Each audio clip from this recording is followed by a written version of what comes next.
Chapter 7. Oscar sprinted towards the house, swatting away the burning flakes that swarmed around him. He watched with terror as the fire quickly danced across the roof. Where were the kids? Why hadn't they come busting through the door? Come on, he whispered, as though he could grab hold of them with his words, but still, they did not appear. Oscar rushed up the crumbling steps and pounded on the front door. Hey, he shouted, come out! Nothing. He tried the door, but it was locked tight. Where were they? Shouts rang from the street. Fire! Fire! Fire! Oscar whirled around. Two other houses were burning like torches. The wind gusted, and flames leaped across the street. Boom! The house caught fire as if it were made of dried straw. Any minute, this whole street would be a sea of fire. Oscar had to get away. He had to get back to Mama. But how could he leave here if those kids were still in the house?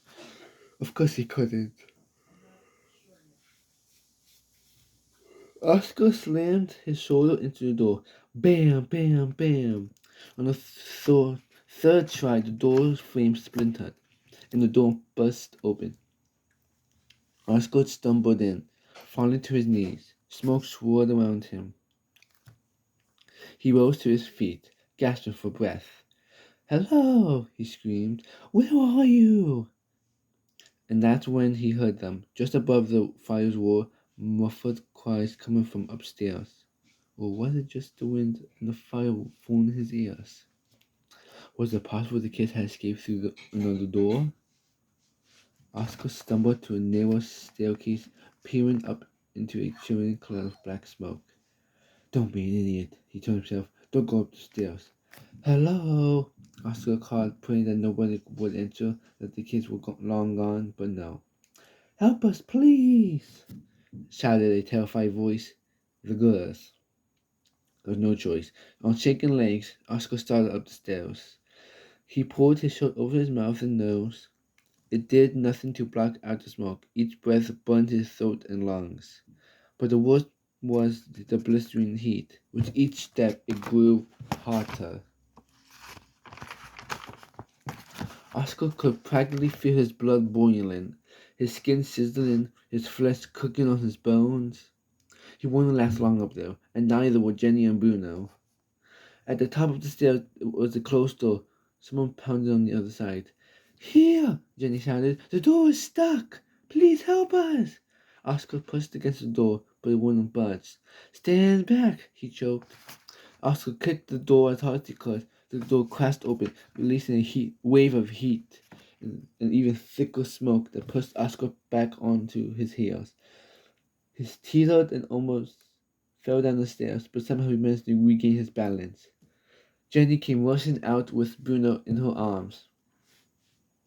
They were both coughing and wheezing. Their faces were black with soot and streaked with tears. Jenny was clutching Bruno with all her might, but her skinny arms were losing her grip. Oscar reached for Bruno, and to his surprise, the kid didn't resist. Oscar pulled Bruno into his arms, holding him close to his chest. The poor boy's heart was pounding, even harder than Oscar's. Jenny stood, unmoving, dazed and coughing. Oscar was afraid she might faint. Oscar grabbed her arm and pointed her down the stairs, gripping her shoulder in case he slipped.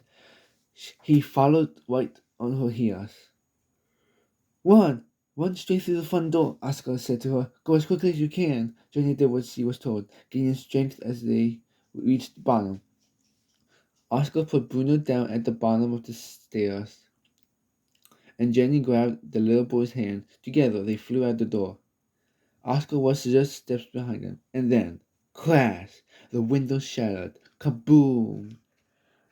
A giant fireball and cinders blasted into the room. Oscar fell to the floor, and then there was nothing but flames. Chapter 8. Again, Oscar felt as though he was being attacked by a wild animal, a monster with burning tentacles and boiling breath. It grabbed him, clawed at him, and spun him around. Smoke gushed into his nose and down his throat, filling his lungs with searing poison. His couldn't open his eyes, but he knew the fire was all around him. He dropped to the ground, crawling blindly, groping for the door. But he had no idea where he was. It was like being trapped in a flaming maze. His lungs were ready to explode. Was this the end? Was he really going to die right here? Then he heard a voice. This way! This way! Mama, turn right, turn right! The voice shouted, tugging him, guiding him. Oscar turned. No, it wasn't Mama. It wasn't Mama's voice. It was Jenny's. Yes, now straight! Hurry! And then he felt a hand on his arm, pulling it up. Seconds later, he was out the door. He was just steps away from the house when there was a terrifying whoosh and an explosion of hot air. They rushed forward, and Jenny grabbed Bruno from where he had been hiding behind a barrel. They ran across the street and fell into the ground. Oscar's head throbbed. His entire body felt as if it had been roasted. He lay back and closed his eyes. For a long minute, he stayed there, trying to catch his breath. He might have stayed like that for hours, but only a minute or so had passed before he felt someone breathing in his face.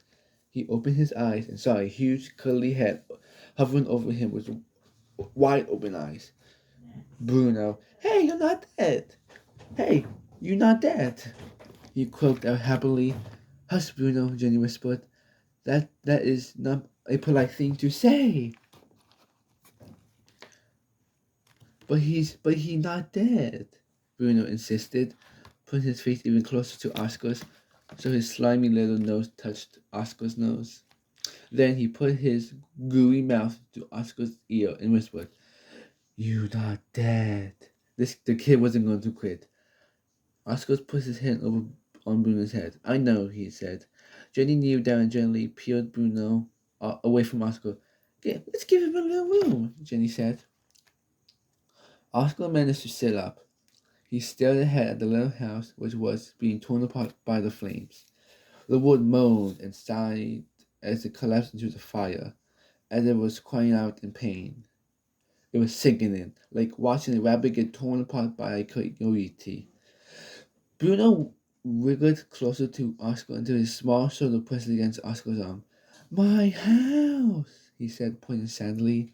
Oscar didn't know what to say, so he just put an arm around the boy. The fire burned so bright that it lit up all their faces. It was the first time Jenny had the chance to get a good look at Oscar. Now Oscar waited to see the shock in her eyes when she realized who he was. But there was no flash of recognition. She looked exactly how Oscar felt, scared, dazed, and amazed to be alive. Their eyes locked together, and Oscar could tell that Jenny didn't recognize the kid. She tricked at the train station. She saw a different boy. The boy who helped her and Bruno escape from the fire. And as Oscar looked at Jenny, he didn't see a helpless orphan or a ruthless thief. He saw a brave girl who watched over her brother all by herself, whose voice had led Oscar out of the blazing fire in the nick of time. And then there was Bruno, who grinned at Oscar as though they'd been best friends all their lives. "I, Bruno," he said, looking up at Oscar and puffing out his chest. "Oscar," Bruno said. "I'm Jenny," Jenny said. They all sat there a minute, looking at each other. Had he and Jenny really only laid eyes on each other tonight? Oscar eased his arm from around Bruno and struggled to his feet, brushing the dust and ashes off from his burned clothes. His body ached, but his mind felt surprisingly clear. He knew exactly what to do. "We need to get to the Palmer House Hotel," he said. He said the word "we" very clearly. My mother is there, Oscar said. The hotel is fireproof. We'll be safe there. Oscar picked up Bruno and held out his free hand to Jenny.